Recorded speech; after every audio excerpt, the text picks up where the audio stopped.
거룩하신 아버지 하나님, 종들이 주님 앞에 내놓은 기도의 제목들을 들으시고 응답하여 주옵소서. 예수님의 귀하신 이름으로 기도합니다. 아멘.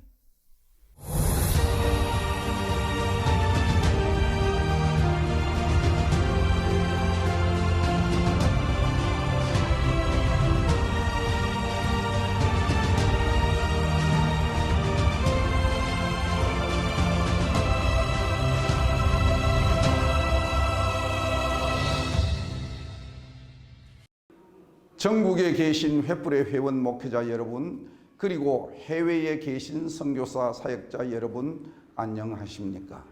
진주 횃불의 총무로 섬기고 있는 권영광 목사입니다. 격차의 시대, 정의 있는 교회와 목회를 주제로 만나는 두 번째 시간입니다. 지난주부터 예수 그리스도의 사랑을 의미하는 온정이라는 소주제로 강의가 진행되고 있습니다. 여러 분야에서 커지는 격차 속에 사회는 메마르고 냉기 가득한 모습입니다. 이런 현실을 예수님의 사랑으로 따스하게 녹여줄 온정이 우리의 교회와 목회에 필요합니다. 오늘 횃불의 강의를 통해 온정을 나누고 사람을 세우는 목회와 교회로 나아가게 되길 소망합니다. 오늘 이 시간을 위해 진주 횃불의 조장으로 섬기고 계신 의령삼일교회 황현철 목사님 나오셔서 기도해 주시겠습니다. 우리를 구원하신 참 좋으신 하나님 아버지, 감사합니다. 지금 이 세상은 마지막 때가 더욱 가까워 주님께서 말씀하신 징조들이 속출하고 있습니다. 특별히 2019년부터 시작된 코로나라는 전염병과 그리고 이상기후로 인해 가뭄, 기근, 그리고 전쟁과 넘치는 죄악들로 고통받고 신음하는 이들이 더 많아지는 때입니다.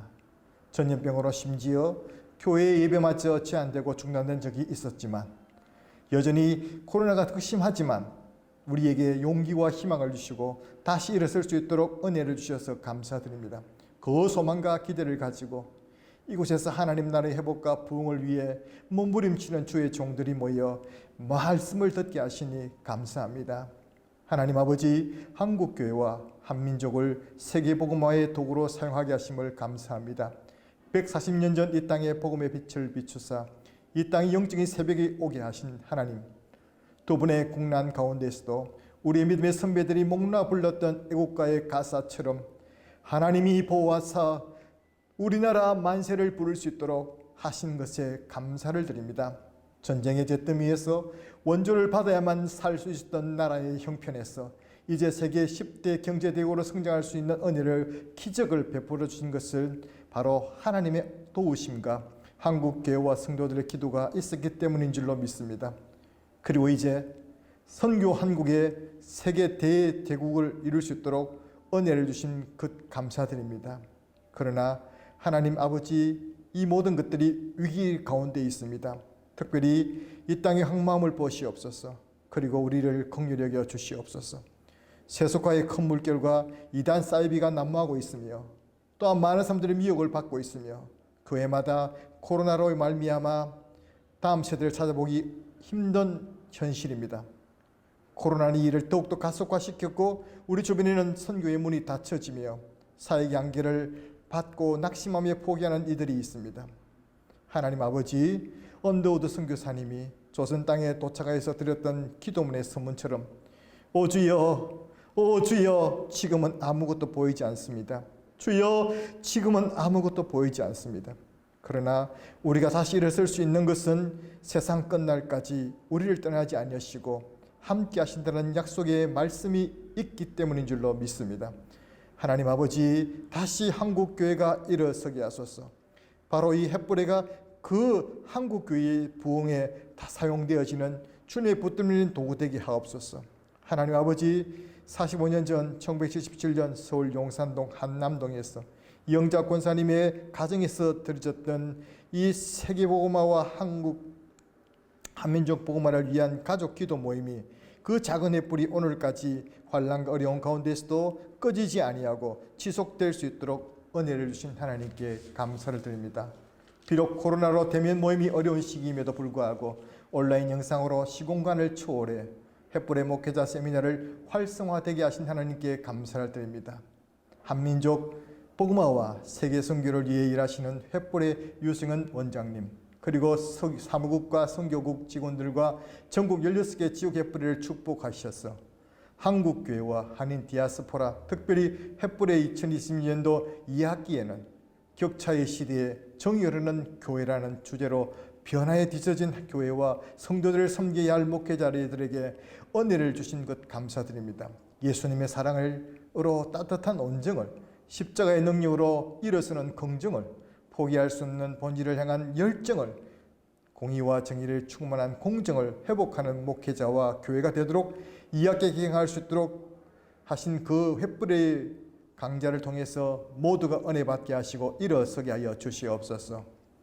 부활의 예수님을 만난 후에도 여전히 방황하며 다시 갈릴리 호수에서 밤새 그물을 내리는 베드로의 모습처럼 지쳐있는 한국 교회와 성도들에게 하나님 새 힘을 불어넣는 하나님 세미나 되게 하시고 주님의 마음을 가지고 사용되어질 수 있는 횃불이가 될 수 있도록 도와주시옵소서.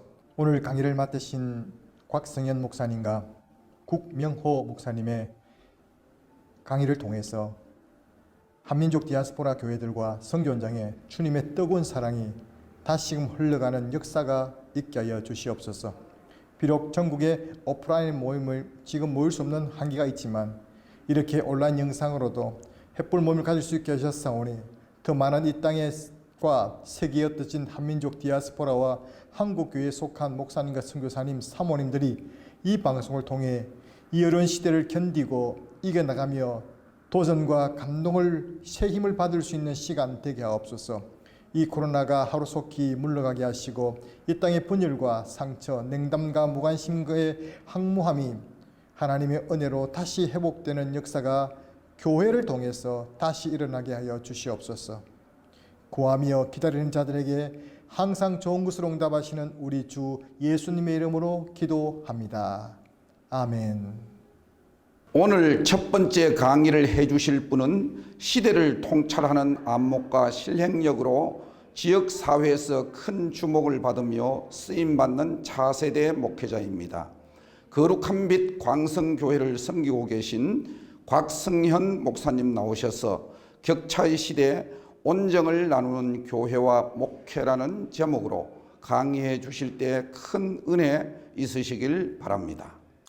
전국에 계신 횃불의 회원 목회자 여러분들, 그리고 해외에 계신 우리 선교사님들, 사역자 여러분들 반갑습니다. 저는 거룩한 빛 광성교회를 섬기고 있는 곽승현 목사입니다. 지금도 전국 각처에서 그리고 세계 여러 곳에서 맡은 사명을 다하시는 사역자 여러분들 모두를 진심으로 응원하고 축복합니다. 지난 3년 동안 우리 모두는 코로나로 인해서 참 어려운 시간들을 지나왔습니다. 한국교회뿐만 아니라 세계교회 모두가 힘든 시간을 몸부림치며 여기까지 달려왔다 해도 과언이 아니라 생각합니다. 아직 코로나가 완전히 끝나지 않았기에 계속적으로 서로를 격려하며 이 힘든 시간을 우리 다 함께 잘 이겨냈으면 좋겠다, 이런 생각을 해봅니다. 코로나는 우리 삶을 참 많이 바꾸어 놓았습니다. 인류 역사를 코로나 이전과 코로나 이후로 나눠도 될 정도라 말하지 않습니까? 코로나19 팬데믹으로 세계 경제의 흐름 또한 크게 바뀌었고 인류의 전반적인 생활 양식도 문화도 크게 바뀌었습니다. 이 같은 급작스러운 변화는 어떤 이들에게는 절망이 되기도 하지만 또 어떤 이들에게는 새로운 기회가 되기도 합니다. 그런데 이러한 과정에서 사회는 엄청난 격차의 시대를 맞이하게 되었습니다. 먼저 빈부의 격차를 생각해 볼 수가 있는데요. 2022년 4월 신한은행에서는 2022 보통사람 금융생활보고서에서 상위 20%의 월평균 소득이 948만 원이고 하위 20% 월평균 소득이 181만 원으로 보고하면서 5배가 넘는 격차로 인해 이것은 2016년 조사가 시작된 지 최고치라고 보고를 했습니다. 주식과 부동산, 코인으로 막대한 부를 쌓거나 막대한 부를 잃어버린 사람들이 등장하게 된 것이죠. 코로나 특수를 누리는 업종이 있는 반면에 그렇지 못한 대다수의 사람들도 있습니다. 언제부터인가 우리 사회에 금수저니 흑수저니 하는 이 말이 유행어처럼 번졌습니다.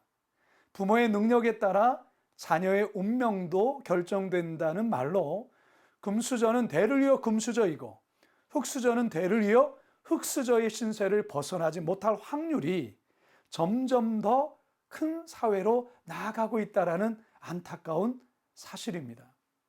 자, 이런 소득의 격차, 또 빈부의 격차는 교육의 격차로 고스란히 이어졌습니다.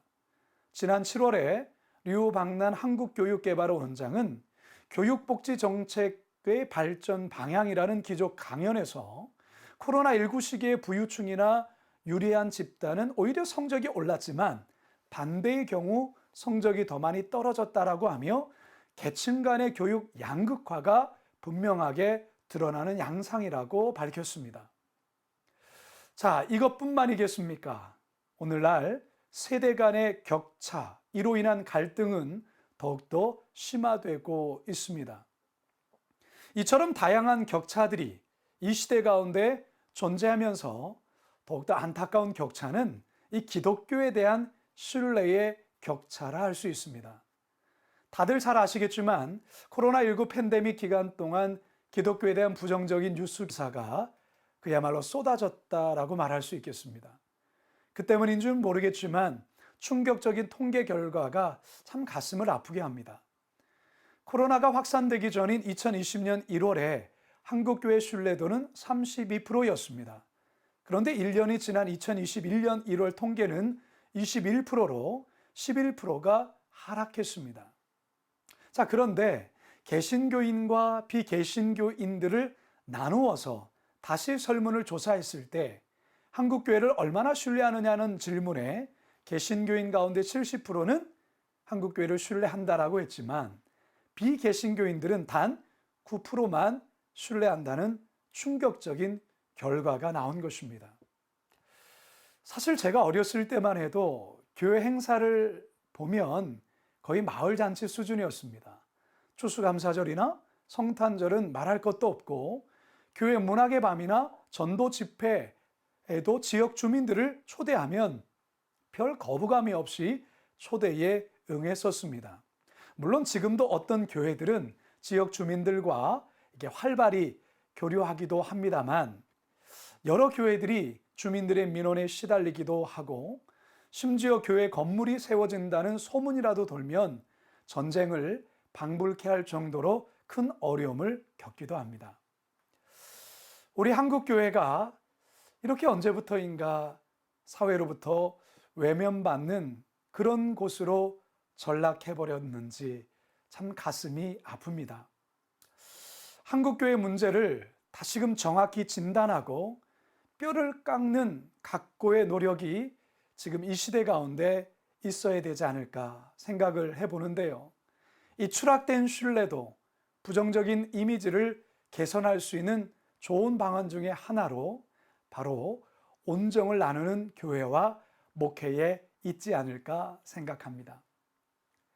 요즘 기업하시는 분들이나 청년들 중에 ESG를 모르는 사람들이 거의 없을 겁니다.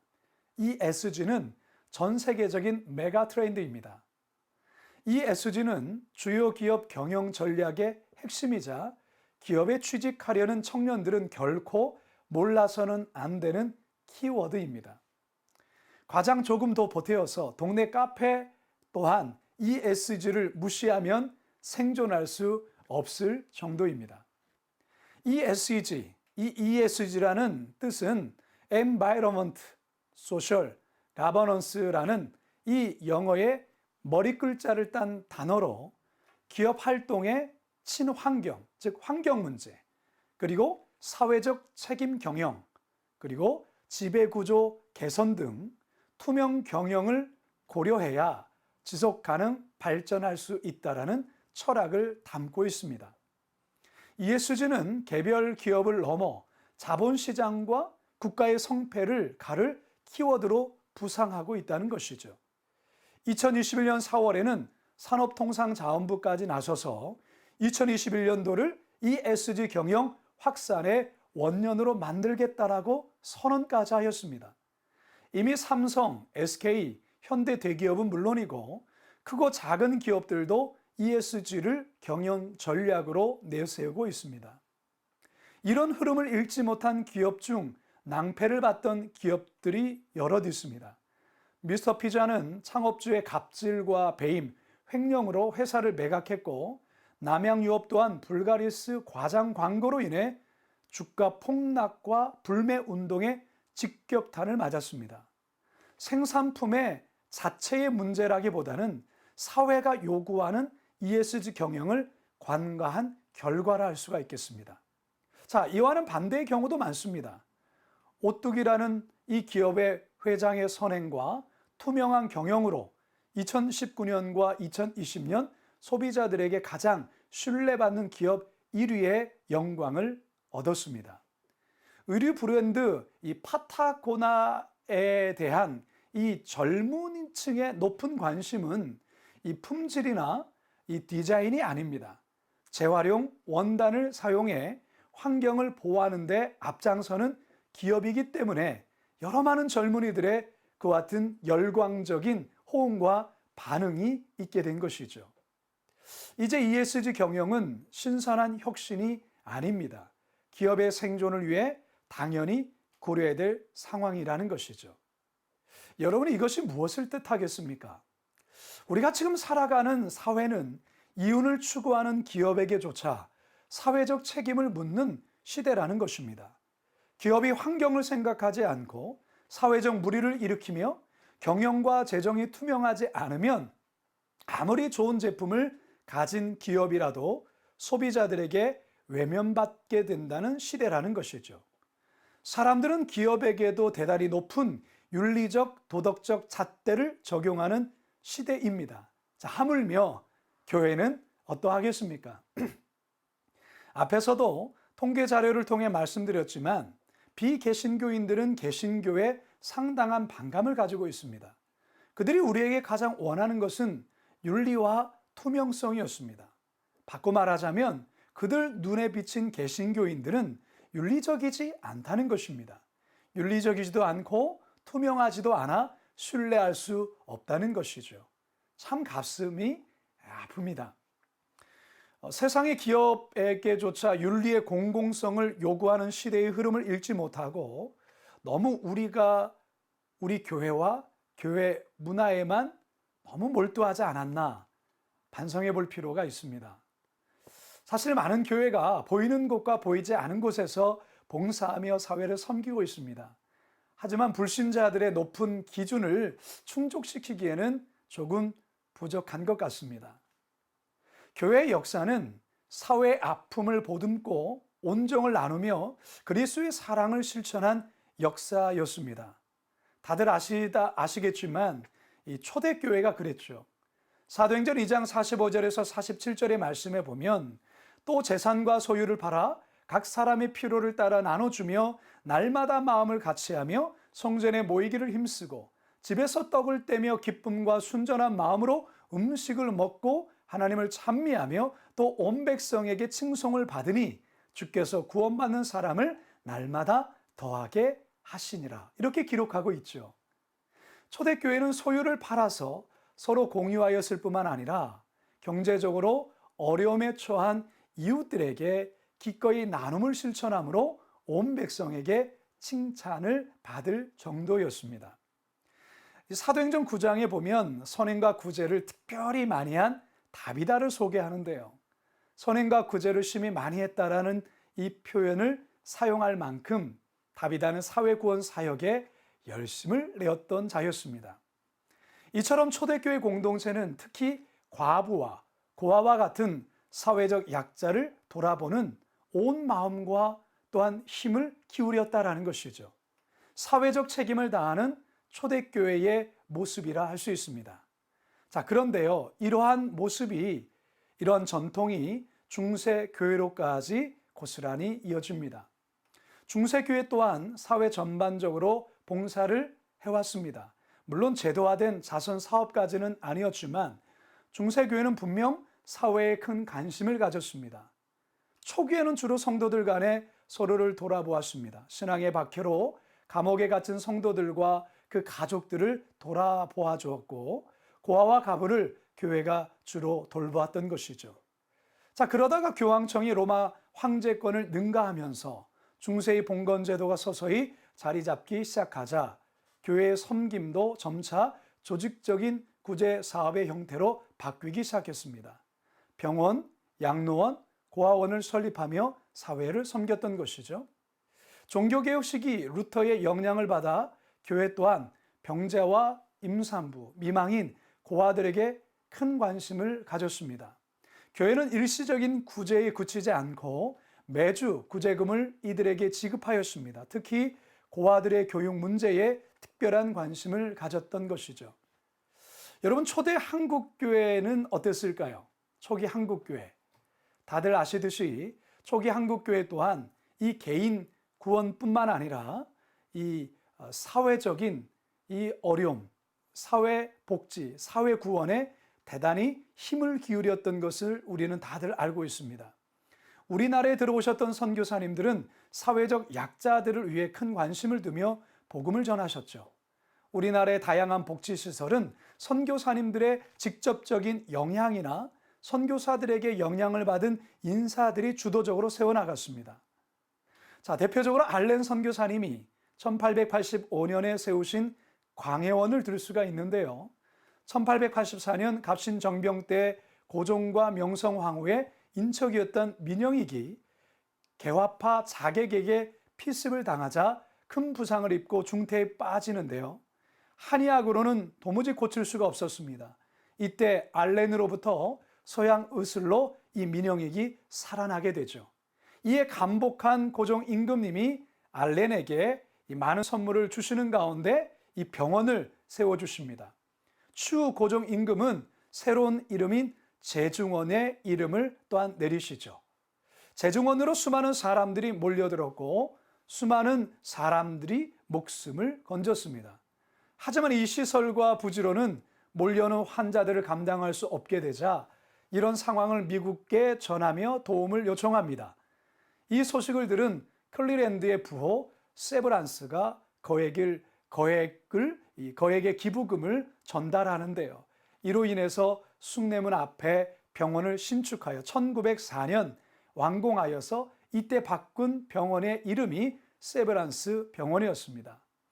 의료시설뿐만 아니라 아펜젤로 선교사님이 세우신 배제학당, 언더우드 선교사님의 경신학교, 스크랜튼 선교사님이 세우신 이어학당 등 교육기관들도 생겨나기 시작했습니다. 초기 한국 기독교 교육의 대상자들은 돈 있는 양반이나 부자들이 아니었죠. 대부분 평민들이나 노예의 자녀들이었습니다. 한국교회는 양반에게만 한정되었던 고등교육을 온 백성들에게 실시하여 문맹률을 획기적으로 낮추었다 해도 과언이 아닙니다. 기독교 교육은 단순한 한글을 알게 하는 데 그치는 것이 아니라 우리 민족의 역사 교육도 함께 실시하였습니다. 이런 민족의 주체성과 일제로부터 독립의지를 일깨워 주었는데요. 3.1 운동을 이끈 이 민족 대표 33인중 기독교인이 16명이었다는 사실이 이를 잘 보여줍니다. 이들은 태화관에서 3.1 독립선언서를 발표했습니다.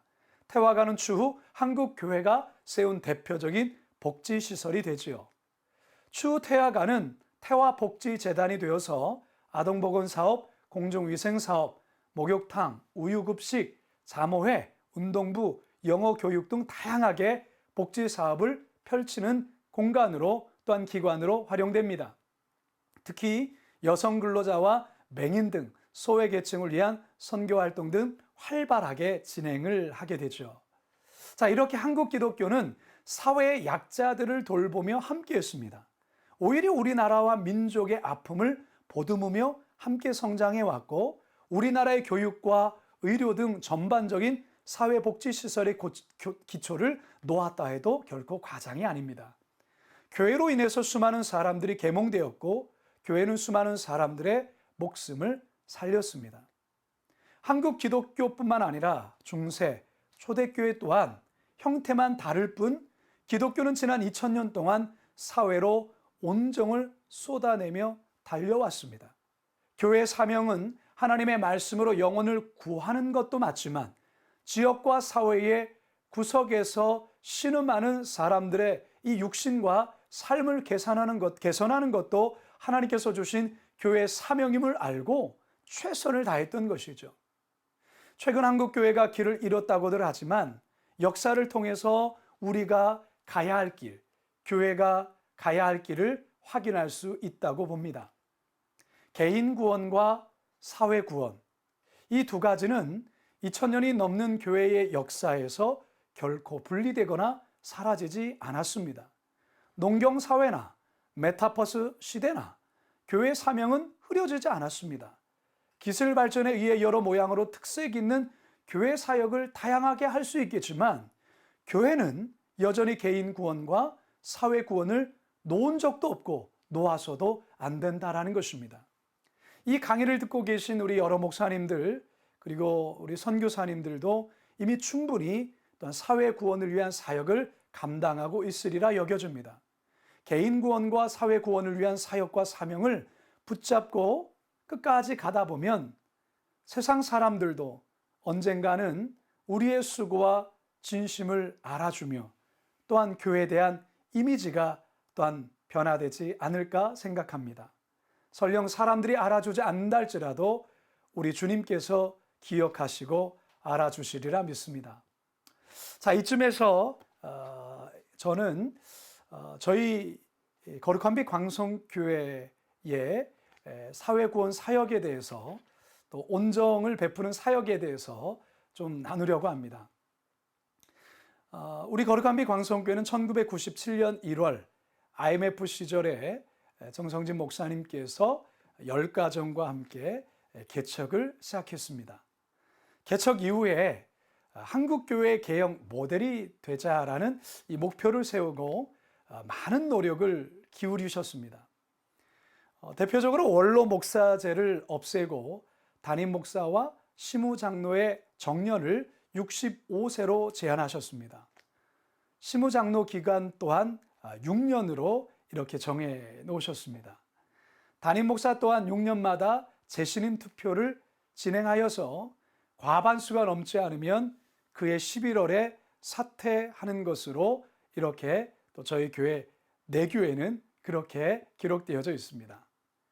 초심을 잃지 않기 위한 몸부림이자 그만큼 성도들의 의견을 존중하겠다라는 그러한 의도가 사실 깔려 있는 것이죠. 우리 교회 당회는 시무장로 6년 임기가 끝나면 장로님은 당회에 참석하지는 않습니다.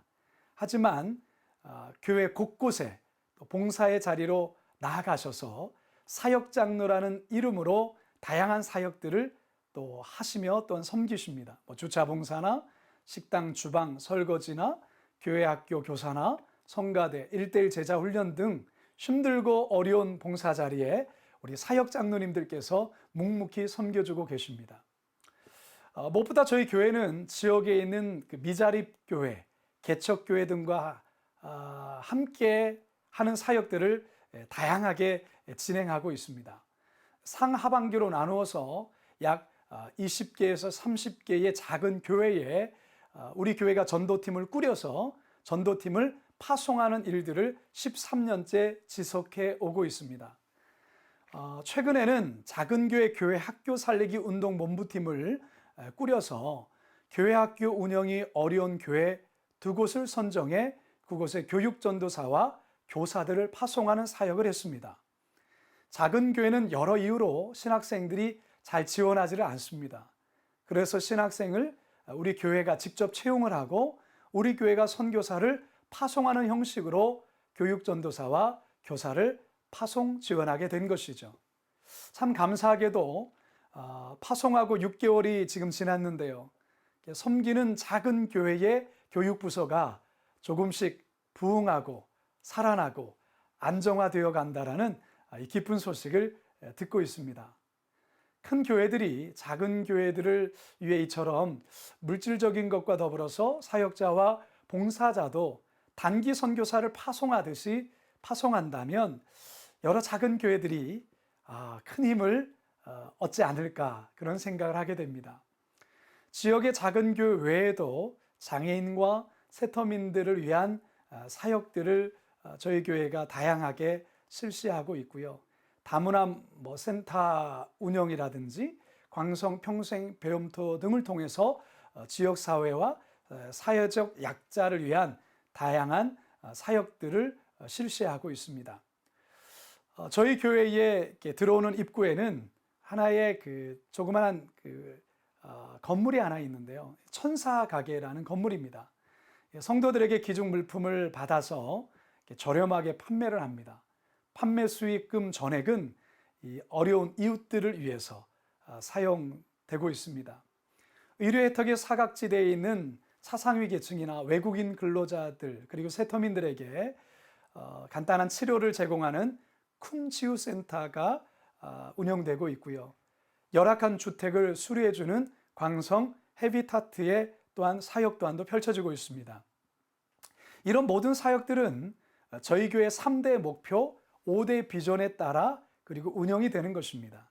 저희 교회 3대 목표는 첫째는 섬기는 교회, 둘째는 인재를 양성하는 교회, 셋째는 상식이 통하는 교회라는 목표를 가지고 있습니다. 또한 5대 비전을 가지고 있는데요. 첫째는 지역사회 문화중심, 둘째는 고향 파주성시본부, 셋째는 한국교회 개혁 모델, 넷째는 북한 선교 전초기지, 다섯째는 세계 선교 중심 센터라는 비전을 품고 있습니다. 특별히 섬기는 교회라는 목표에 따라서 이 다양한 사역들이 펼쳐지고 있습니다. 방금 전에도 소개해드렸지만 좀 더 구체적으로 설명해드리자면 저희 교회는 사회적 협동조합인 장터라는 사역이 있습니다. 이 장터는요, 장애인의 장 그리고 세터민의 터를 따서 장애인과 세터민의 일자리를 창출하고 자립을 돕는 목적으로 세워졌습니다. 교회가 운영하는 카페가 두 곳이 있는데요. 하나는 교회 내부에서 또 하나는 교회 외부에 있습니다. 이 두 카페에서 일하는 직원도 또한 카페에서 판매하는 빵과 쿠키를 만드는 직원도 모두 장애인들입니다. 이들에 의해서 또한 이렇게 운영이 되고 있습니다. 최근에는 온라인으로 농산물 판매를 시작했습니다.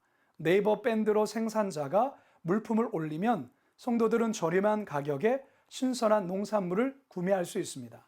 수익금은 생산자와 장터가 일정 비율로 나눠서 이 역시 장터 직원들의 급여로 사용되고 있습니다. 만약 장터의 수익금이 충분하지 않을 때는 교회의 예산으로 급여를 또한 보태기도 합니다. 자, 그 다음으로 우리 교회가 운영하는 복지재단인 해피월드 복지재단이 있습니다. 해피월드 복지재단은 파주시의 노인복지관, 문산종합복지관, 시니어 클럽을 수탁 운영하고 있고요. 또한 고양시 덕양노인 종합복지관, 다문화 가족지원센터, 원당 종합사회복지관을 수탁 운영 중에 있습니다. 지경으로는 탈북민들의 자녀를 위한 새꿈터 지역 아동센터와 해피뱅크 해피천사 운동본부를 운영하고 있습니다.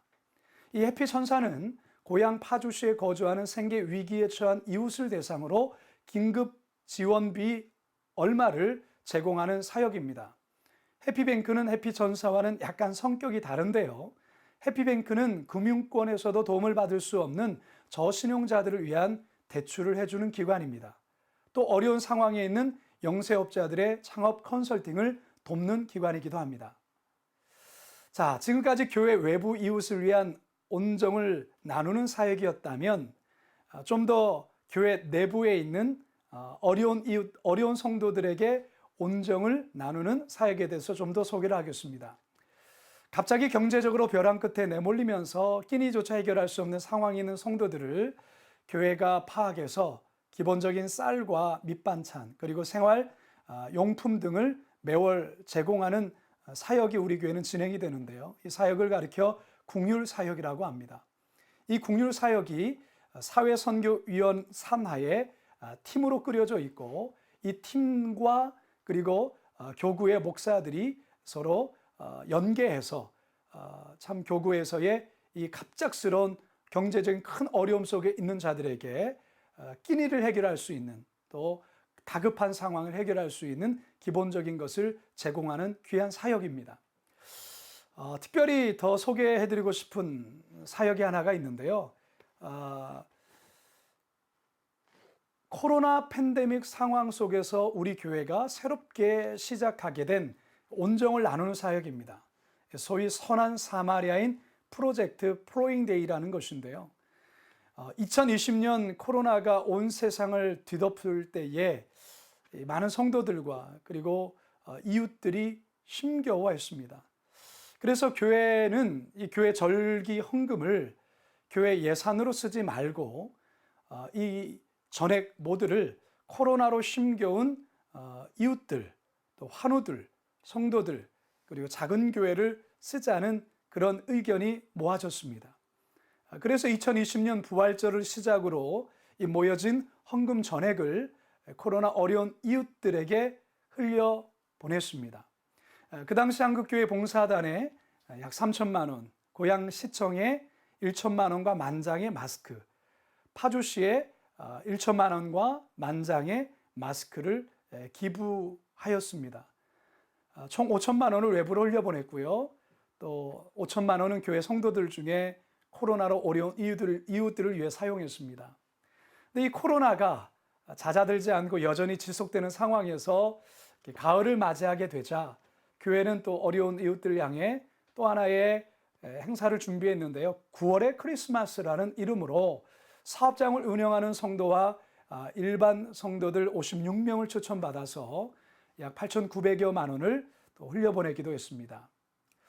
상가의 월세를 내며 교회를 운영하는 개척교회, 미자립교회 목사님들이 사실 대단히 어렵다라는 소식을 듣게 되어서 당시 추수감사절 절기 헌금을 고향 파주 지역의 82개 교회와 지방의 56개 교회, 총 138개 교회로 재정을 좀 흘려보내는 일들을 감당했습니다. 이후에 노예 83개 교회, 지방의 17개 교회 등 또 1억을 흘려보내기까지 했습니다.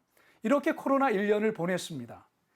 코로나로 인해서 교회 사역이 중단되고 교회 사역에 쓰이지 않는 예산과 성도들의 헌금은 고스란히 어려움을 겪는 분들과 사회로 흘려보낸 일들로 사용했습니다. 코로나는 2021년도에도 여전했습니다. 2021년을 맞아 본격적으로 선한 사마리아인 프로젝트 플로잉데이를 좀 더 보강해서 실행을 했습니다. 1년 동안, 이미 1년 동안 교회와 성도들, 이웃을 위한 이 재정 나눔의 훈련이 성도들에게 잘 되다 보니까 2021년도는 더 잘 활발하게 진행이 됐습니다. 2021년 부활절을 맞아서 어떻게 하면 더 뜻깊게 또 성도들의 참여 속에 이 선한 사마리아인 프로젝트를 행할 수 있을까 같이 기도하며 고민하다가 여러 논의 끝에 성도들 자신이 원하는 곳으로 또한 헌금을 쓰면 좋겠다라는 그런 의견들이 모아졌습니다. 그래서 2021년 플로잉데이는 헌금 봉투에 내가 지정한 성도의 인적 상황을 적으면 내 헌금은 그대로 그에게 전달되는 그런 방식으로 진행됐던 것입니다. 만약 딱히 지정할 사람이 없어 대상자를 기재하지 않으면 교회가 지정한 단체라든지 또 어려운 성도들에게 전달되었습니다. 자, 이와 같은 내용을 담아서 이 부활절을 광고하면서 저희들이 부활절을 맞이했는데요. 말 그대로 폭발적인 반응이었습니다. 부활절 절기헌금에 약 1억 2,500만 원이 넘게 모아졌고요.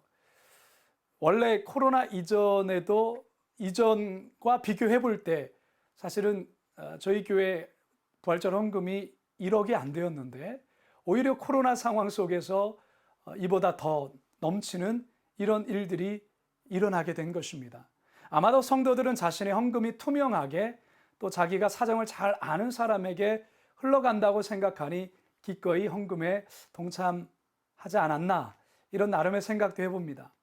사실 성도들도 많이 힘들지 않습니까? 모두가 힘든 상황인데도 더 어려운 성도들에게 교회가 이와 같은 일들을 한다고 하니까 많은 분들이 참여하면서 또 정말 놀라운 이런 결과도 보게 되었습니다.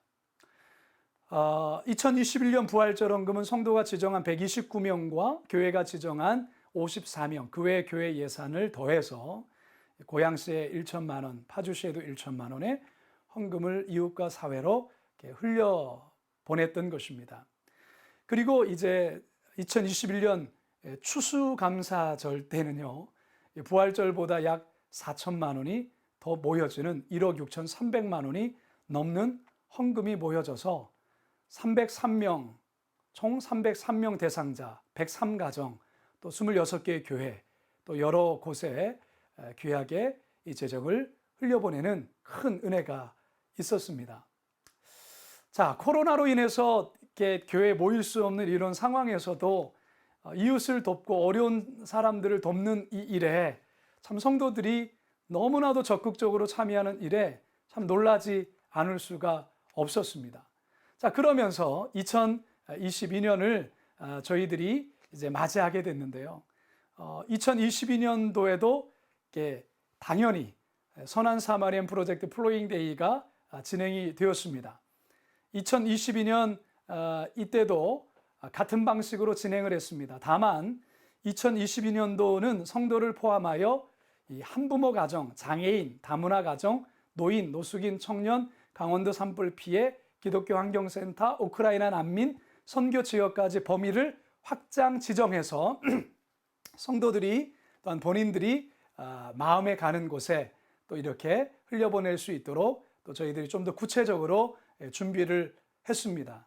그리고 더욱이 2021년 송구영신 예배 때에 각 가정에 선한 사마리아인 프로젝트 저금통을 나눠줬습니다. 부활절 때에 이것을 같이 나누면 좋겠다. 그렇게 해서 나눠줬는데요. 이것이 더해지면서 사실 이번 부활절 플로잉 데이 때는 이전보다 약 600명 이상 참여를 하고요. 또 헌금 액수 또한도 거의 2억에 가까이 이렇게 나오는 그런 놀라운 일들이 있었던 것입니다. 참 저는 이러한 일들을 저희 교회에서 모험적으로 시도해보고 도전했을 때 성도들 안에는 더 뜨거운 마음들이 일어나고 또 교회를 향한 자부심과 또 누군가를 도울 수 있다라는 이러한 여러 가지 생각에 오히려 코로나 상황 속에서 더 구제와 또 온정을 베푸는 이 사역이 역동적으로 일어나는 것을 보면서 정말 놀라기도 하고 모두가 너무나도 감격 가운데 사실 있었습니다. 저희 교회가 이 일을 시작하면서 참 마음속에 어떤 마음이 들었냐면 이 사역이 단지 우리 교회의 사역만이 아니라 이 사역이 한국 교회 가운데 잘 소개되어서 많은 교회도 이와 같은 사역들이 역동적으로 일어나면 참 좋겠다, 이런 생각이 마음 가운데 들었습니다. 저희 교회가 사회를 향한 관심을 두고 사역을 하면서 특히 이제 선한 사마리아인 프로젝트를 이 코로나 상황 가운데 진행하면서 참 예기치 않은 두 가지 큰 유익이 있었습니다. 첫째는 성도들의 영적 성숙과 교회에 대한 자부심이라 할 수 있겠습니다. 사회 구원에 동참하는 성도 개개인의 어떤 영적 성숙이 이 교회 전반적으로 참 도약하는 그런 일들이 있었고요. 동시에 사회적 책임을 다하는 교회에 소속된 성도라는 그런 자부심들을 우리 성도들이 다 갖게 되었습니다. 막연히 큰 교회, 좋은 교회가 아니라 사회에 소외된 이웃들을 위해서 또한 기독교에 대한 부정적인 시각이 팽배한 지금의 상황 속에서 참 우리 교회가 이렇게 따뜻한 온정을 베푸는 이와 같은 일들로 인해서 성도들 자신들이 얼마나 교회에 대한 큰 자신감, 자부심, 그리고 행복감, 소속감을 느꼈는지 모릅니다. 그러면서 이게 또 다른 또 자극을 낳고 또 다른 자극을 낳아서 봉사에 소극적인 분들 또한도 봉사의 자리에 적극적으로 참여하는 그러한 좋은 긍정적인 유익이 있었고요. 두 번째로는 지역사회의 긍정적인 교회라는 평판을 더 많이 듣게 되었습니다. 코로나 이전에 연간 1,000명에 가까운 새신자들이 저희 교회는 등록을 했는데요.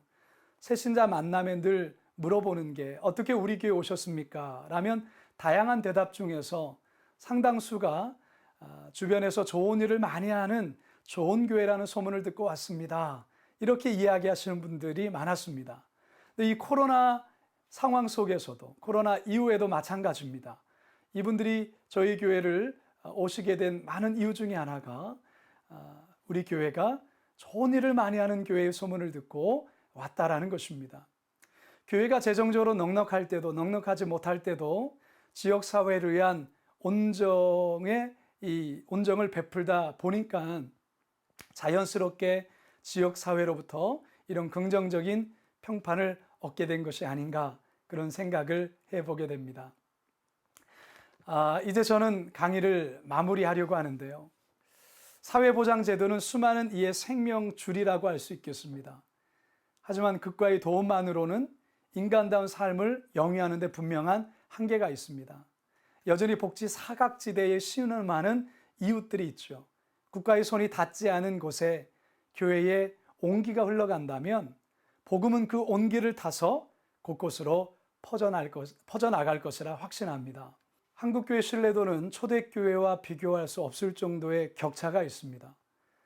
이 간격을 좁히는 것은 도저히 불가능해 보이기도 합니다만 교회와 세상을 갈라놓은 깊고 깊은 이 불신의 골짜기를 다시금 교회가 이웃을 향해 사회를 향해 온정을 베푼다면 이 불신의 골짜기는 메워져 갈 것이고 어떤 사회적인 신뢰도도 회복될 것이고 그리고 초대교회의 그 아름다운 역사가 오늘날 우리 시대 가운데서도 있게 되리라 믿습니다.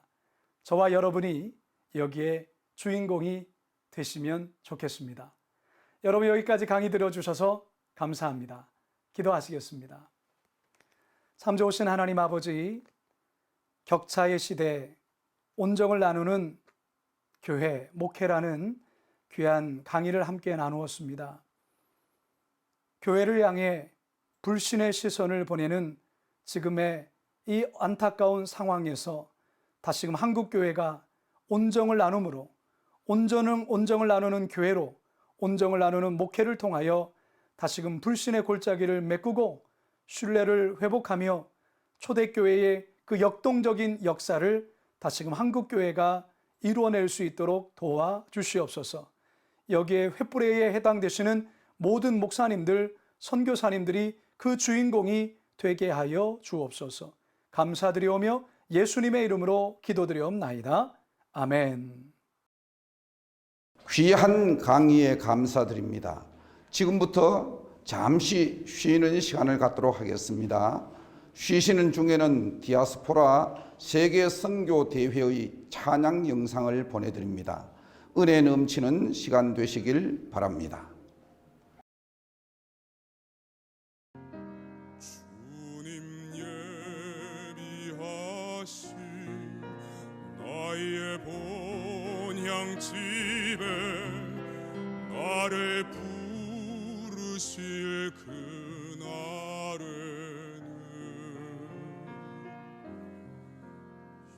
영광 중에 계신 우리 주와 함께 내가 죽도록 충성하리.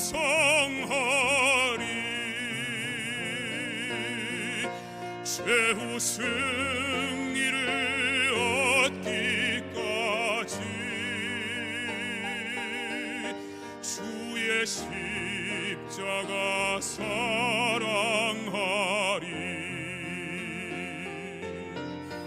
빛난 멸류관 받기까지 험한 십자가 붙들겠네.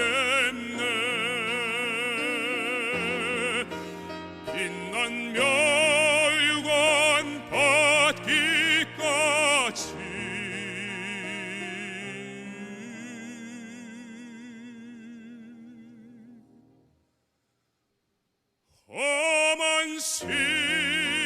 자가 못되겠네.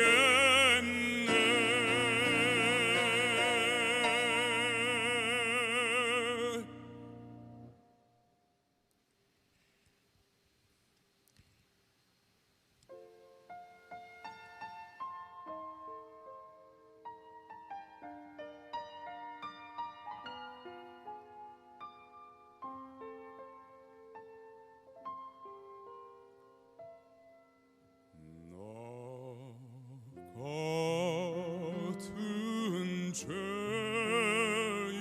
살리신 주 은혜 놀라워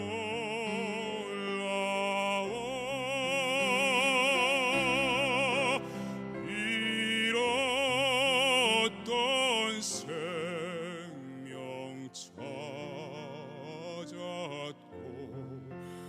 광명을 얻었네. 큰 죄악에서 건지신 주 은혜 고마워.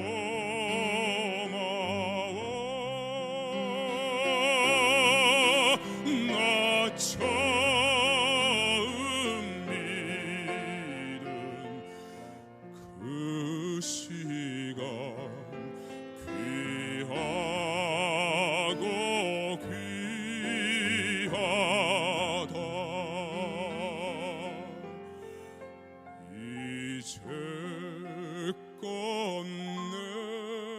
내가 산 것도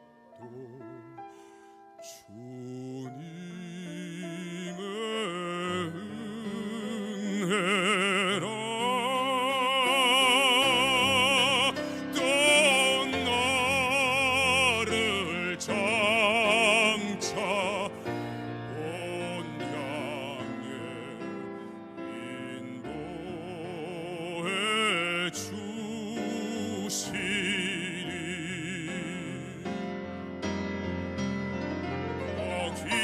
거기서 우리 영원히 주님의 은혜여 해처럼 밝게 살면서 주 찬양하리라.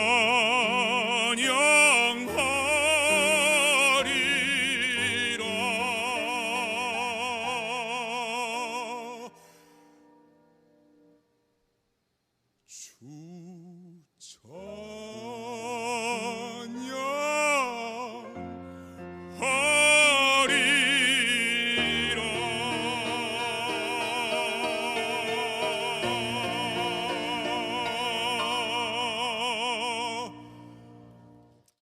두 번째 강의를 해주실 분은 영혼을 향한 뜨거운 열정과 사랑으로 지역 사회를 세우고 섬기시는 목회자입니다.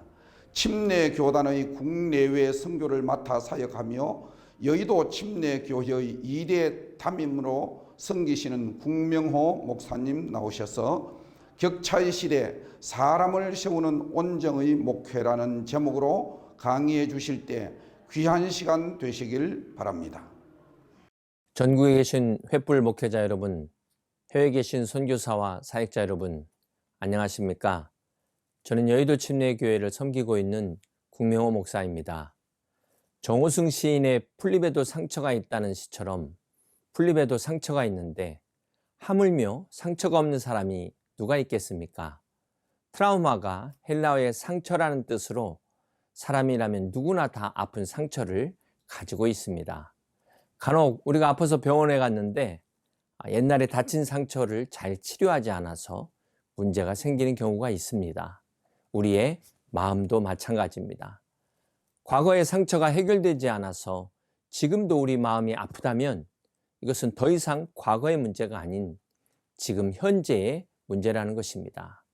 자, 그렇다면 인간은 왜 상처를 받을까요? 근본적으로 우리가 죄인이기 때문에 상처를 받는다는 사실입니다. 죄로 인해 하나님의 형상을 잃어버린 인간은 자신의 의지와는 상관없이 사람들로부터 상처를 받고 다른 사람에게 상처를 주면서 살게 된다는 것입니다. 죄로 인한 이 영혼의 상처는 죄의 후유증으로 범죄한 아담과 하와가 부끄러워 숨었던 것처럼 죄책감과 수치심과 양심의 가책 그런 등으로 나타난다는 것입니다. 이러한 것들이 잠재의식 속에서 정신적 질환을 야기하기도 하고요. 심지어는 육체의 질병을 일으키는 원인이 되기도 합니다. 설망어검이라는 말이 있는데요. 육신의 상처는 약을 바르고 시간이 지나면 낫지만 마음의 상처는 세월이 지나도 잘 낫지 않는다는 것입니다. 정신분석학자 프로이드는 아이가 엄마의 젖을 빨다가 깨무는 구강 공격성을 성인이 되면 타인에 대해서 우리가 말로 비난하고 공격하는 성향으로 나타날 수 있다는 이야기를 했습니다. 간혹 인터넷의 악성 댓글 때문에 극단적 선택을 하는 안타까운 사례를 우리가 보는데요. 개인에게는 양심이 있지만 집단에게는 양심이 없다는 키에르케고르의 말이 생각나기도 합니다. 이렇게 인터넷은 군중 심리와 같은 것입니다. 그러므로 우리가 이런 말에 상처를 받으면 그것은 나만의 손해일 뿐만 아니라 이 상처가 잠재된 의식 속에서 나도 인식하지 못하는 사이에 우리의 성격과 인격에 영향을 미치게 된다는 것입니다. 그러므로 이 상처를 극복하는 것이 중요합니다. 여러분은 어떤 상처를 가지고 계십니까? 지금까지 우리가 목회하면서 받은 상처로 인해 어려움 가운데 계신 분도 있으실 줄로 압니다. 이 시간 여러분 개인의 상처뿐만 아니라 코로나 팬데믹이 가져다 준 교회의 상처들이 다 치유되고 회복되는 은혜가 함께 하시기를 주님의 이름으로 축복합니다. 오늘 본문의 예레미야 선지자를 통하여 이스라엘 백성들의 상처를 치유하시는 하나님의 은혜로 여러분의 상처가 다 치유되시기를 축복합니다. 오늘 본문의 예레미야는 주전 626년부터 586년까지 약 40년 동안 활동했던 눈물의 선지자였습니다. 예레미야는 하나님을 떠나 우상을 숭배하는 이스라엘 백성들을 향해 하나님의 심판을 외쳤던 상처가 많은 선지자였습니다. 예레미야가 총 52장으로 구성되어 있는데요. 1장부터 29장까지가 심판에 대한 경고의 말씀이라면 오늘 본문 30장부터 33장까지는 구원과 회복에 관한 위로의 말씀입니다. 예레미야 30장 1절, 2절을 같이 한번 보시겠습니다. 여호와께로부터 말씀이 예레미야에게 임하여 이르시니라. 이스라엘의 하나님 여호와께서 이와 같이 말씀하여 이르시기를 내게 일러준 모든 말을 책에 기록하라고. 후대의 사람들에게도 하나님의 진리의 말씀은 반드시 이루어진다는 사실을 깨닫도록 이렇게 분명히 기록으로 남기라고 말씀하셨습니다. 계속해서 3절입니다. 여호와의 말씀이니라. 보라, 내가 내 백성 이스라엘과 유다의 포로를 돌아가게 할 날이 오리니 내가 그들을 그 조상들에게 준 땅으로 돌아오게 할 것이니 그들이 그 땅을 차지하리라. 여호와께서 말씀하시니라. 네. 자, 이렇게 회복의 날을 약속하신 하나님의 말씀이 반드시 성취될 것을 말씀하고 있습니다. 계속해서 10절을 봅니다. 여호와의 말씀이니라. 그러므로 나의 종 야곱아, 너는 두려워하지 말라. 이스라엘아, 놀라지 말라. 내가 너를 먼 곳으로부터 구원하고 내 자손을 잡혀가 있는 땅에서 구원하리니 야곱이 돌아와서 태평과 안락을 누릴 것이며 두렵게 할 자가 없으리라. 자, 이렇게 우리 하나님은 심판하시는 공의의 하나님만이 아니라 구원과 회복을 베푸시는 사랑의 하나님이심을 말씀하고 있습니다. 17절 함께 봅니다. 여호와의 말씀이니라. 그들이 쫓겨난 자라 하매 시온을 찾는 자가 없은즉 내가 너의 상처로부터 새살이 돋아나게 하여 너를 고쳐 주리라. 자, 이렇게 우리 여호와 라파 치료의 하나님께서 오늘 우리의 모든 상처를 치유하시고 회복시켜 주시는 분이심을 말씀하고 있습니다. 이 시간 신실하신 하나님께서 약속하신 이 치유와 회복과 구원의 은혜가 우리 모두에게 충만하시기를 주님의 이름으로 축복합니다. 구약의 대표적인 선지자였던 엘리야도 갈멜산에서 바알과 아스라의 거짓 선지자 850명과의 대결에서 승리한 후에 그가 이세벨의 협박에 상처를 받고 브엘세바의 남단의 광야까지 도망을 가게 됩니다. 능력의 종 엘리야도 이렇게 우리와 같이 연약한 인간이었음을 알 수가 있습니다. 만약에 이세벨이 정말로 엘리야를 죽이려고 했다면 자객이나 군대를 보냈을 텐데요. 사신을 보냈다는 것은 단지 협박용이었음에도 엘리야가 두려워서 도망을 간 것입니다. 자, 이것은 이세벨의 문제라기보다는 엘리야 자신의 내면의 문제였다는 사실입니다. 엘리야가 갈멜산에서 850명의 거짓 선지자들과 싸우기 전에 얼마나 긴장했겠습니까? 갈멜산은 우상 숭배의 근거지로 엘리야 혼자서 적진에 들어가기 전에 그는 아마 금식 기도는 당연히 했을 것이고 너무나 긴장한 나머지 전날 밤에 잠도 제대로 자지 못했을 것입니다. 자, 이런 가운데 엘리야가 비록 승리는 했지만 그 육신은 참 힘들었지 않았을까? 몸이 힘들면 마음도 힘들어지는 법이기 때문에 그렇습니다. 또한 열왕기하 20장에 보면은 구약의 선한 왕으로 소개되는 히스기야가 병들에 죽게 되었습니다. 자, 이때 히스기야가 얼굴을 벽으로 향하고 통곡하며 기도하여 15년의 생명을 연장받게 됩니다. 그런데 그만 이 히스기야가 교만하여지자 이사야 선지자를 통하여 자신의 자손들이 바벨론의 포로로 잡혀가게 될 것을 듣게 됩니다. 이때 이사야가 어떻게 반응했습니까? 우리 열왕기하 20장 16절부터 19절을 함께 같이 보시겠습니다. 이사야가 히스기야에게 이르되 여호와의 말씀을 들으소서. 여호와의 말씀이 날이 이르리니 왕궁의 모든 것과 왕의 조상들이 오늘까지 쌓아두었던 것이 바벨론으로 옮긴 바 되고 하나도 남지 아니할 것이요 또 왕의 몸에서 날 아들 중에서 사로잡혀 바벨론 왕궁의 환관이 되리라 하셨나이다 하니 히스기야가 이사야에게 이르되 당신이 전한 바 여호와의 말씀이 선하니이다 하고 또 이르되 만일 내가 사는 날에 태평과 진실이 있을진데 어찌 선하지 아니하리요 하니라. 지금 자기 자식들이 어떻게 되든 말든 나만 평안하면 된다는 식으로 이렇게 지금 이야기를 하고 있습니다. 이 히스기야가 어쩌다 이렇게까지 되었을까요? 이게 사람이 탈진 상태가 되면은 이러한 현상이 나타날 수 있다는 것입니다. 자포자기와 무기력한 모습으로 자기 가장 사랑스러운 가족에게까지도 상처를 주게 된다는 것입니다. 중요한 사실은 이처럼 믿음의 사람인 엘리야도 히스기야도 인간이기 때문에 탈진 상태에 빠질 수 있다는 것입니다. 이 탈진은 더 이상 우리가 쏟아놓을 수 없는 상태에 나타나는 일종의 탈수 증상과 같습니다. 탈진의 증상이 무기력인데요. 그렇다면 번아웃과 우울증의 차이는 과연 어떤 차이일까요? 이 번아웃은 에너지가 완전히 바닥난 상태로 어떤 그 한정된 일에 영향을 미친다면 우울증은 이 번아웃 상태가 계속해서 지속되면 나타나는 증상으로 삶의 모든 전반에 영향을 미친다는 그런 차이가 있습니다. 자, 이렇게 믿음의 사람들도 번아웃과 우울증에 빠질 수 있다는 사실을 우리는 잊지 말아야 될 것입니다. 자, 이렇게 우울증에 걸리면 만사가 귀찮아지죠. 아무리 목회자라도 교회 가기 싫어질 수가 있습니다. 설교가 부담이 될 수도 있습니다. 엘리야도 마찬가지였습니다. 열왕기상 19장에 보면은 엘리야가 로뎀나무 밑에 앉아서 죽기를 토로하는 그 모습에서 그의 아주 복잡한 심경을 우리가 엿볼 수 있습니다. 우리 열왕기상 19장 3절과 4절을 같이 한번 보시겠습니다.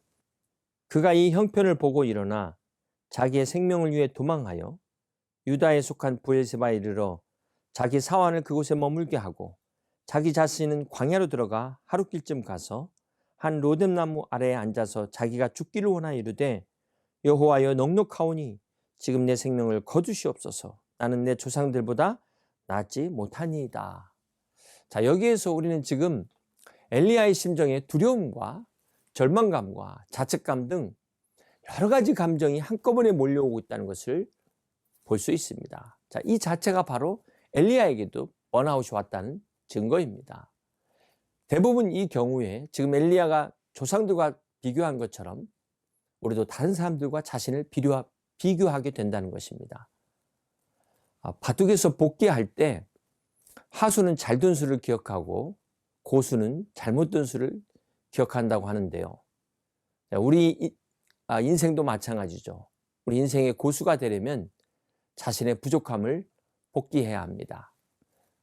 그런데 이 과정에서 자신의 실수를 그냥 자책하고 자괴감에 빠져 항상 우울한 상태가 되는 이게 문제라는 것이죠. 열왕기상 19장 10절 말씀을 계속해서 봅니다. 그가 대답하되 내가 만군의 하나님 여호와께 열심히 유별하오니 이는 이스라엘 자손이 주의 언약을 버리고 주의 제단을 헐며 칼로 주의 선지자들을 죽였음이오며 오직 나만 남았거늘 그들이 내 생명을 찾아 뺏으려 하나이다. 자, 여기에서도 엘리야의 분노와 고독한 심정을 느낄 수 있습니다. 일명 엘리야 증후군이라고 하는데요. 아무도 내 편이 없다. 나 혼자라고 생각한다는 것입니다. 이렇게 우리가 번아웃이 되다 보면 어떤 사실보다 감정에 빠지게 됩니다. 이것을 감정적 출이라고도 하는데요. 우리가 기억해야 할 것은 감정은 절대로 믿을 만한 것이 못 된다는 사실입니다. 그러므로 어떤 중요한 일을 감정으로 결론을 내리면 반드시 실수하고 후회할 수밖에 없습니다. 본의 아니게 상처를 주고 상처를 받을 수밖에 없습니다. 그렇다면 하나님께서 이런 문제들을 어떻게 치유하시고 회복시키시는지 오늘 우리가 함께 하나님의 치유의 방법에 대하여 은혜를 나누고자 합니다. 먼저 하나님께서 이렇게 번아웃된 엘리야를 천사를 통해서 어루만지십니다. 열왕기상 19장 5절과 6절의 말씀을 함께 보시겠습니다. 로뎀나무 아래에 누워 자더니 천사가 그를 어루만지며 그에게 이르되 일어나서 먹으라 하는지라. 본즉 머리맡에 숯불에 구운 떡과 한 병 물이 있더라. 이에 먹고 마시고 다시 누웠더니. 자, 여기에서 로뎀나무 밑에 누워있는 엘리야에게 음식과 휴식을 통한 안식을 주십니다. 이것이 첫 번째 하나님의 해결 방법이었습니다.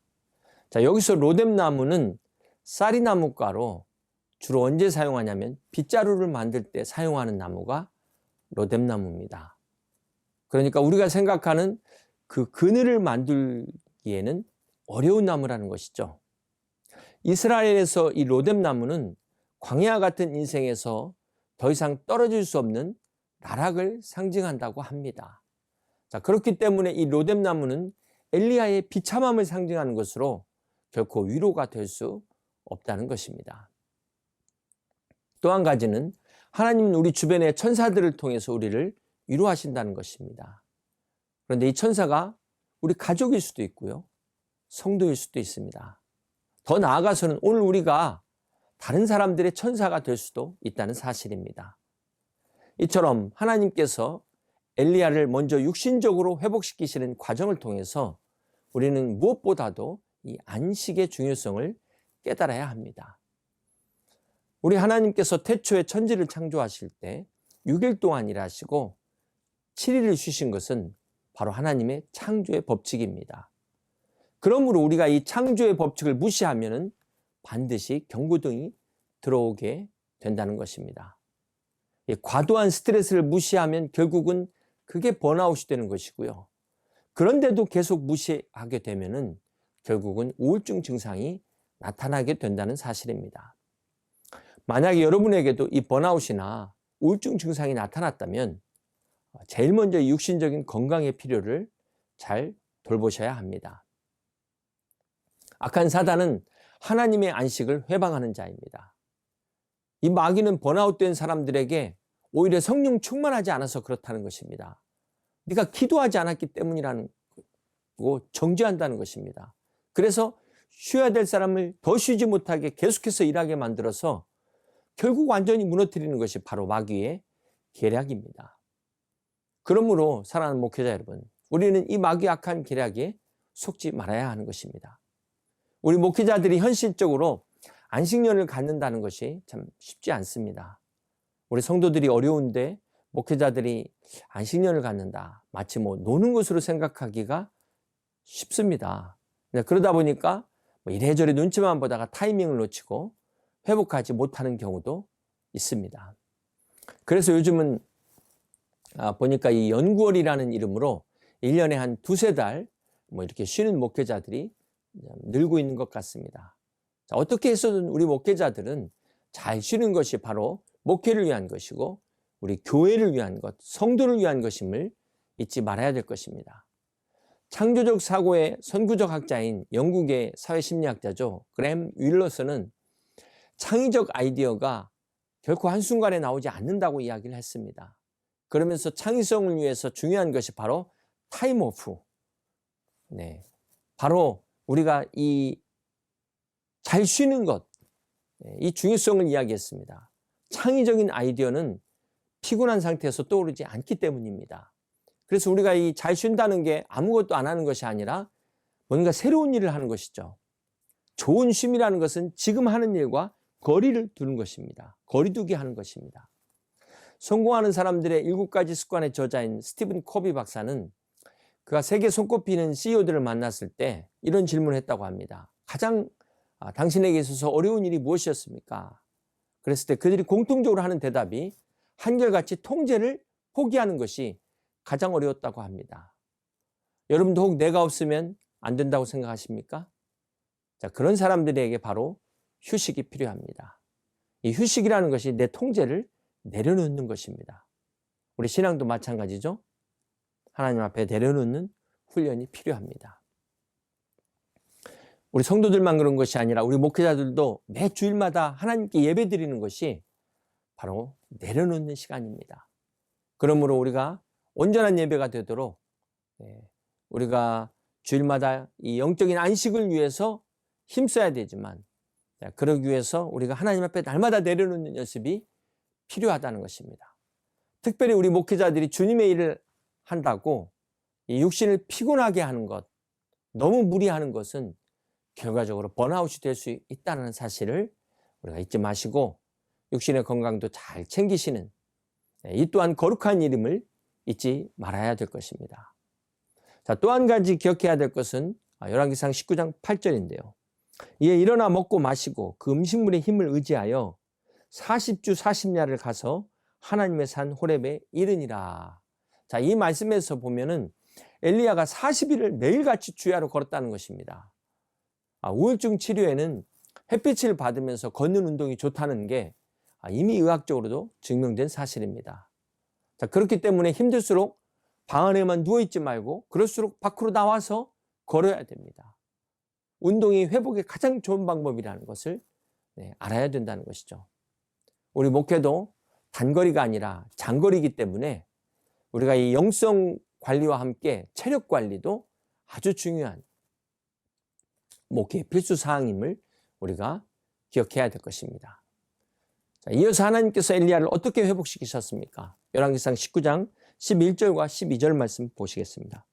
여호와께서 이르시되 너는 나가서 여호와 앞에서 산에 서라 하시더니 여호와께서 지나가시는데 여호와 앞에 크고 강한 바람이 산을 가르고 바위를 부수나 바람 가운데도 여호와께서 계시지 아니하며 바람 후에 지진이 있으나 지진 가운데도 여호와께서 계시지 아니하며 또 지진 후에 불이 있으나 불 가운데도 여호와께서 계시지 아니하더니 불 후에 세미한 소리가 있는지라.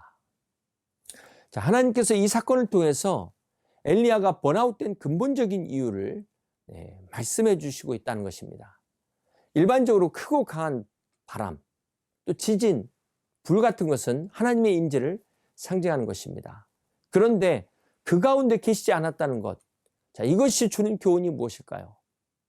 사실 엘리야가 우울증에 빠진 근본 원인을 생각해 보면 자신의 기대와는 다른 응답에 그만 낙심한 것에서 비롯됐다는 것을 우리가 알 수 있습니다. 갈멜산에서 대승리를 경험한 엘리야가 이제 기도로 3년 6개월이나 기다렸던 비를 하나님께서 주셨을 때 엘리야에게는 이런 기대감이 있었을 것입니다. 이제는 이 악한 아합 왕과 이세벨이 회개하고 돌이킬 것이다. 이렇게 기대를 했을 것입니다. 그런데 회개는커녕 오히려 지금 자기를 죽이겠다고 협박하는 이세벨의 모습에서 그가 그만 낙심하였기에 이렇게 로뎀나무 아래까지 도망을 가게 된 것입니다. 지금 엘리야는 자신의 기대와는 정반대의 결과를 보고 절망하면서 나 혼자 남았구나, 자괴감에, 허탈감에 빠진 것입니다. 그런 엘리야에게 하나님께서 큰 바람과 지진과 불이 아닌 세미한 음성 가운데 계셨다는 것은 무엇을 말씀하시는 것일까요? 그렇습니다. 우리 하나님은 우리가 기대하는 큰 일만 함께 하는 것이 아니라 아주 작은 일에도 함께 하신다는 것입니다. 그렇습니다. 사랑하는 목회자 여러분, 우리의 생각과 하나님의 생각은 다릅니다. 비록 우리가 목회자라 할지라도, 우리의 기도하는 대로 기대대로 되지 않았다 할지라도 낙심하지 마시기를 바랍니다. 사랑하는 목회자 여러분, 우리 인생에서 엘리야의 갈매산 같은 그런 하이라이트가 몇 번이나 될까요? 연예인들의 화려함도 인생의 안개 같은 인생의 그 잠깐의 순간입니다. 화려한 무대에서 내려오면 혼자만의 고독한 것이 바로 현실인 것입니다. 이때를 조심해야 합니다. 우리 목회자들도 마찬가지죠. 이때 우리가 더 주님을 의지해야 되는 것입니다. 만약에 하나님이 갈멜산에서만 나타나시고 엘리야가 숨어있는 굴 속에 나타나시지 않으셨다면 어떻게 됐을까요? 아마도 엘리야의 인생은 굴 속에서 끝났을 것입니다. 그러나 갈멜산에서 나타나신 우리 하나님은 엘리야가 두려워 숨어있는 그 굴 속에도 찾아오셨습니다. 번아웃된 엘리야에게 천사를 통해서 하나님의 말씀을 통해서 참된 안식으로 회복시켜 주신 것입니다. 그러므로 사랑하는 여러분, 우리 주님은 이 광야와 같은 인생길에 더 이상 떨어질래야 떨어질 곳이 없는 로뎀나무 그 아래까지라도 찾아오십니다. 이 시간 목회로 인하여 선교로 인하여 지치고 또 낙심한 귀한 우리 주의 종들에게도, 연약한 종들에게도 주님이 친히 찾아오셔서 위로하시고 새 힘으로 회복시켜 주시는 그 은혜가 함께 하시기를 주님의 이름으로 축복합니다. 오늘 본문에 예레미야 선지자를 통하여 치유와 회복을 약속하신 하나님께서 말씀하시기를 예레미야 30장 8절과 9절입니다. 만군의 여호와의 말씀이라. 그날에 내가 내 목에서 그 멍에를 꺾어버리며 내 포박을 끊으리니 다시는 이방인을 섬기지 않으리라. 그들은 그들의 하나님 여호와를 섬기며 내가 그들을 위하여 세울 그들의 왕 다윗을 섬기리라. 자, 이렇게 말씀을 하셨습니다. 그런데 지금 예레미야가 사는 시대는 주전 600년경이거든요. 다윗은 400년 전의 사람인데 어떻게 다윗 왕을 섬길 수 있다는 말입니까? 자, 이것은 바로 마태복음 1장 1절에 아브라함과 다윗의 자손 예수 그리스도의 계보라에서 다윗의 자손인 예수 그리스도로 말미암아 하나님의 구원과 회복의 약속이 성취된다는 바로 그러한 말씀입니다. 그렇습니다. 죄로 인한 이 상처는 그 어느 누구도 사람은 치료할 수 없습니다. 오직 하나님만이 치료하실 수 있는 것입니다. 오직 예수 그리스도만이 우리의 치료자이심을 믿습니다. 그래서 이사야 53장 5절의 말씀처럼 그가 찔림은 우리의 허물 때문이요 그가 상함은 우리의 죄악 때문이라. 그가 징계를 받음으로 우리는 평화를 누리고 그가 채찍에 맞음으로 우리는 나음을 받았도다는 이 말씀처럼 주님께서 우리의 아픔과 상처를 치료하시고 온전한 구원을 위해 십자가에서 죽으시고 부활하셨습니다. 이 시간 우리 주님의 십자가 앞에 우리의 모든 상처를 다 내려놓으시기를 주님의 이름으로 축복합니다. 우리 목회로 인한 상처들도 다 주님께 맡기시기를 바랍니다. 고린도후서 11장에 보면 사도 바울이 선교여행 중에 옥에 갇히기도 하고 매도 39번을 무려 5번이나 맞고 3번의 태장과 돌에 맞고 바다에서 배가 3번이나 파선하여 여러 번 죽을 뻔한 일들을 부득불 자랑합니다. 사도 바울은 아마도 몸 전체에 많은 흉터가 있었을 것입니다. 한마디로 상처가 많은 사람이었다는 것입니다. 자, 그럼에도 이 바울을 괴롭힌 것은 정작 육체의 상처가 아니었습니다. 우리 디모데후서 4장 10절을 보시면 데마는 이 세상을 사랑하여 나를 버리고 데살로니가로 갔고 그레스게는 갈라디아로, 디도는 달마디아로 갔고. 자, 여기에서 바울과 함께한 사람들이 등을 돌리고 배신할 때 바울의 마음에 깊은 상처를 받았을 것입니다. 능력의 종인 사도 바울도 이렇게 육신의 상처뿐만 아니라 마음의 상처도 받았다는 사실을 우리는 잊지 말아야 할 것입니다. 자, 그렇다면 오늘 우리도 이 상처를 피할 수는 없을 것입니다. 우리가 하나님의 부르심을 받아 순종하는 이 거룩한 사명의 길에도 원치 않는 상처를 주는 사람들이 있다는 것입니다. 그런데 그것이 전혀 우리가 생각지 못한 성도일 수도 있고요. 같은 목회자일 수 있다는 것을 우리는 잊지 말아야 될 것입니다. 어쩌면 이 같은 사실 때문에 우리가 번아웃에 빠지기도 하고 우울증에 참 빠지기도 합니다. 자, 그렇다고 해서 우리가 이런 상처들을 결코 방치해서는 안 될 것입니다. 그러면 어떻게 해야 우리가 이 상처를 또 받지 않고 주지 않고 그럼에도 불구하고 어떻게 하면 우리가 건강한 목회를, 행복한 목회를 할 수 있을까요? 그러기 위해서 무엇보다도 예방이 최고라는 사실입니다. 자, 이런 면에서 우리가 영적인 백신을 맞아야 된다는 것입니다. 에베소서 6장 10절과 11절의 말씀을 함께 같이 보겠습니다. 끝으로 너희가 주 안에서와 그 힘의 능력으로 강건하여지고 마귀의 관계를 능히 대적하기 위하여 하나님의 전신갑주를 입으라 하고 말씀하고 있는 것입니다. 자, 우리가 하나님의 전신갑주로 무장하는 것이 바로 최고의 예방이라는 것입니다. 하나님의 전신갑주 중에는 성령의 검을 빼고는 대부분 방어적인 무기죠.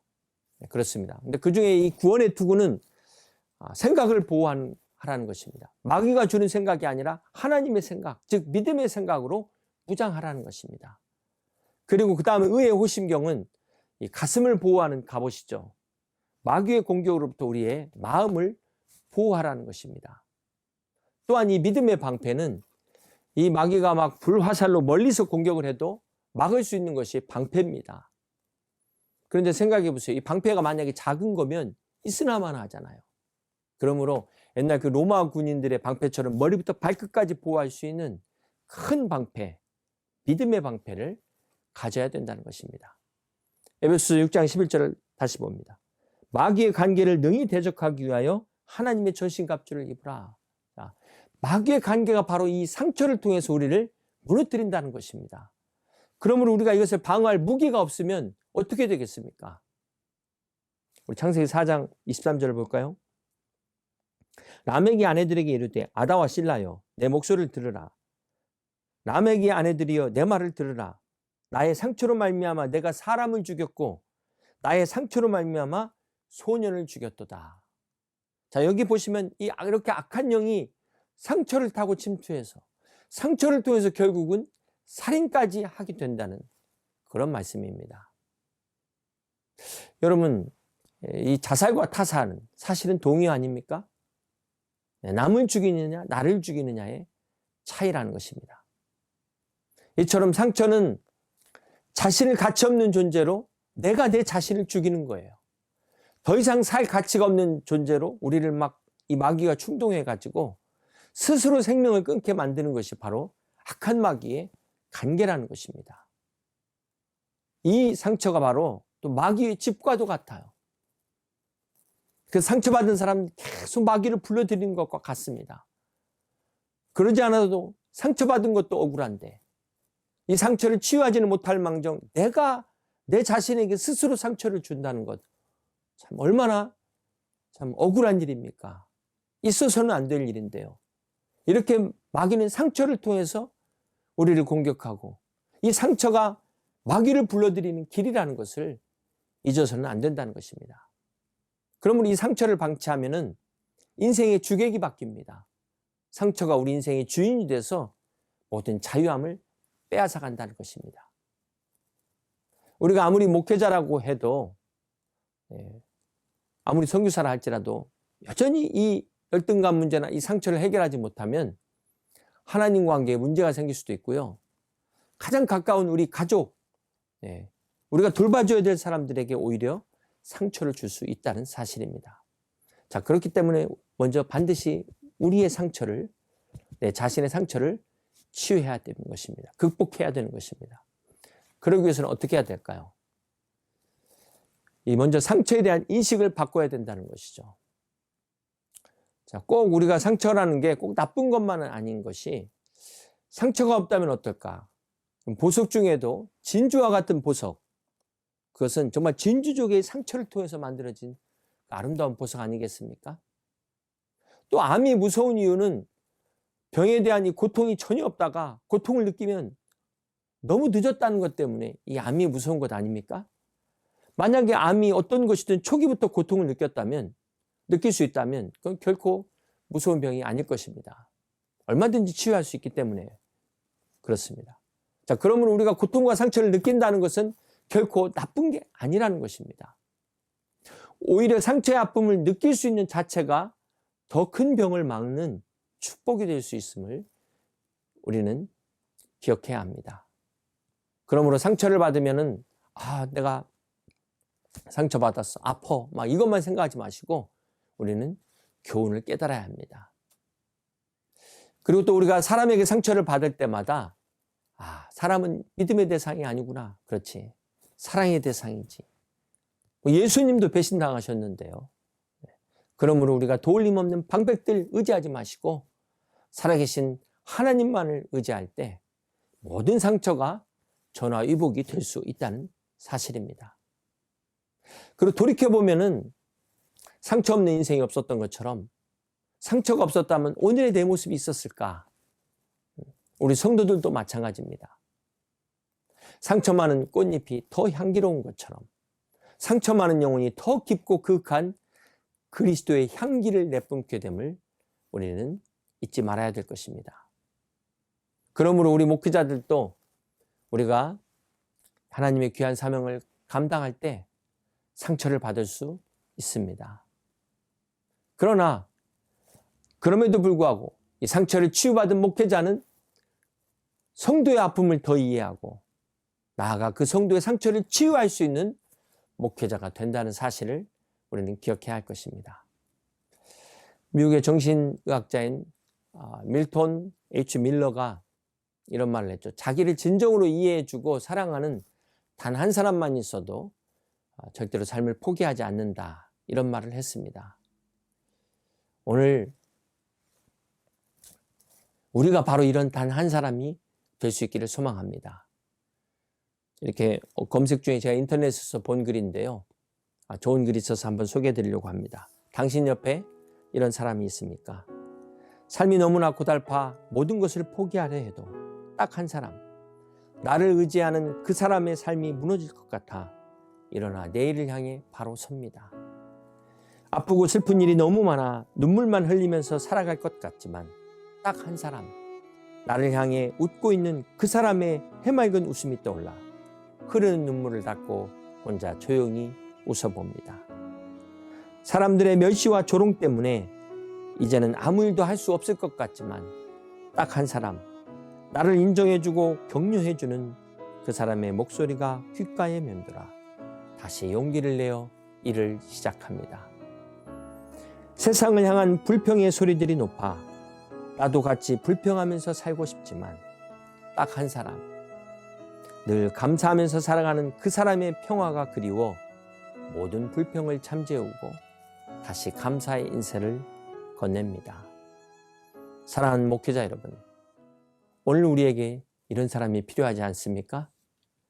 오늘 저와 여러분이 이런 귀한 영적인 멘토를 만나실 수 있기를 주님의 이름으로 축복합니다. 무엇보다도 우리 주님께서 바로 우리의 진정한 멘토가 되십니다. 그러므로 세상에서 상처를 받아 방황하는 영혼들을 위해, 그 귀한 우리가 섬기는 그 사람들을 위해 오늘 우리가 이런 한 사람이 될 수 있기를 주님의 이름으로 축복합니다. 요즘처럼 이 상담에 대한 관심과 인기가 많았던 적이 없었던 것 같습니다. 그러나 아무리 좋은 상담도, 아무리 좋은 상담가도 한계가 있습니다. 우리 에레미야 8장 11절에 보시면 그들의 딸 내 백성의 상처를 심상히 고쳐주며 말하기를 평강하다, 평강하다 하나 평강이 없도다. 자, 이런 말씀처럼 이 세상에 어떤 상담도, 어떤 상담가도 해결할 수 없는 인생의 문제들이 너무 많다는 것입니다. 우리는 연약한 인간이기 때문에 그렇습니다. 그러므로 우리의 진정한 상담자는 바로 오늘 예레미야를 통해 말씀하신 것처럼 다윗의 후손으로 오셔서 우리를 구원하신 우리 주 예수 그리스도만이 우리 인생의 진정한 상담자이며 구원자이심을 믿습니다. 이 시간 우리의 몸과 마음과 영혼의 깊은 상처를 다 주님 앞에 가지고 나오셔서 상한 심령을 치유하시는 주님의 은혜로 치유받고 회복되시기를 주님의 이름으로 축복합니다. 이사야서 30장 26절의 말씀입니다. 여호와께서 자기 백성의 상처를 싸매시며 그들의 맞은 자리를 고치시는 날에는 달빛은 햇빛 같겠고 햇빛은 7배가 되어 7날의 빛과 같으리라 말씀하셨습니다. 그렇습니다. 우리의 모든 상처를 싸매시는 우리 하나님 앞으로 나오시기를 바랍니다. 오늘 저와 여러분의 모든 상처를 기쁨과 평안으로 바꾸어 주시는 우리 하나님만을 의지하시기를 바랍니다. 우리 주님의 십자가의 능력으로 나를 아시고 나보다 나를 더 사랑하시는 그 하나님의 주님의 사랑으로 온전히 회복되시는 은혜가 우리 모든 목회자들 가운데 함께 하시기를 주님의 이름으로 축복합니다. 사랑하는 목회자 여러분, 이제 말씀의 결론을 내리려고 합니다. 오늘 본문의 에레미야와 엘리야와 사도 바울의 공통점이 무엇입니까? 그들은 한결같이 상처받은 치유자들이었다는 사실입니다. 하나님께서 이들을 치유하시고 다시금 사명으로 인도하셨습니다. 그렇습니다. 오늘 우리가 받은 상처는 이제 그리스도 예수 안에서 다른 상처받은 사람들을 치유하시고자 하시는 하나님의 거룩한 사명이라는 사실을 우리는 기억해야 될 것입니다. 우리가 주님을 만나기 전부터 받은 상처나 또 목회 사명을 감당하면서 받은 상처들이라 할지라도 이 모든 것들이 이제는 우리 주님 안에서 다른 상처받은 사람들을 회복하고 위로하는 치유자로서 귀하게 쓰임받게 될 것입니다. 우리도 연약한 인간이기 때문에 과거의 상처를 생각하면 불쑥불쑥 그 아픔이 떠오를 수 있습니다. 그러나 이제는 주님 안에서 모든 상처를 치유하시는 은혜 안에서 주님과 같은 치유자가 되어야 할 것입니다. 그것이 오늘 저와 여러분의 부르심인 줄로 믿습니다. 그러기 위해서는 오늘 우리 자신이 다시 한번 이 상처를 통해서 주님을 만나는 노렘나무 아래 위로하시는 그 주님의 위로를, 그 은혜를 받아야 된다는 것입니다. 그때 비로소 우리도 주님과 같은 진정한 치유자가 될 수 있습니다. 사도 바울이 갈라디아서 6장 17절에 이후로는 누구든지 나를 괴롭게 하지 말라. 내가 내 몸에 예수의 흔적을 지니고 있노라. 이렇게 고백했습니다. 바울의 그 상처는 그 스카가 그리스도 예수 안에서 스타, 별과 같은 영광이 된 것처럼 오늘 저와 여러분의 모든 상처도 예수님의 십자가의 능력으로 하늘의 별과 같은 영광이 되시기를 주님의 이름으로 축복합니다. 오늘 본문의 에레미야 30장 22절에는 너희는 내 백성이 되겠고 나는 너희들의 하나님이 되리라고 말씀을 하셨습니다. 그 하나님께서 오늘 우리의 상처를 만지시고 치료해 주심으로 다시금 저와 여러분을 거룩한 사명자로 회복시켜 주실 것을 믿습니다. 오늘 이 시간 여러분 안에 이 예수 그리스도의 십자가의 능력의 구원과 은혜와 회복의 은혜가 충만하시기를 주님의 이름으로 축복합니다. 코로나 팬데믹으로 인해 수많은 격차의 시대를 살아가며 상처받은 모든 분들에게 주님의 복음의 능력으로 완전한 치유와 회복의 은혜를 증거할 수 있는, 나눌 수 있는 귀한 목회자들 되시기를 주님의 이름으로 축복합니다. 우리가 이 세상의 격차뿐만 아니라 요즘 교회마저도, 아니 교회 안에서조차, 목회자들 사이에서조차 상처받으시는 그 모든 분들에게도, 그 한 분 한 분에게도 지금도 살아계셔서 우리의 모든 상처를 치유하시고 회복시키시고 위로하시는 그 주님의 어루만지시는 그 은혜가 함께 하시기를 축복합니다. 우리의 모든 상처가 각자 부르심받은 그곳에서 아름다운 그리스도의 생명의 향기를 바라는 복음의 거룩한 사명, 복된 사명을 감당하시는 여러분 다 되시기를 우리 주님의 이름으로 간절히 축원합니다. 기도하겠습니다.